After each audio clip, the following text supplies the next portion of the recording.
गुंबज, मिनार आणि शैल शिखरांच्या नगरी भोपाळमध्ये सभ्यता, संस्कृती आणि आधुनिकतेचा अनोखा संगम पाहायला मिळतो.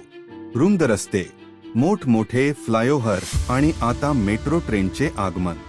समृद्धीकडे वाटचाल करणाऱ्या भोपाळमध्ये ऑक्टोबर महिन्यापासून मेट्रो ट्रेन सुरू होणार आहे. मुख्यमंत्री मोहन यादव यांनी मेट्रोचे अवलोकन केले.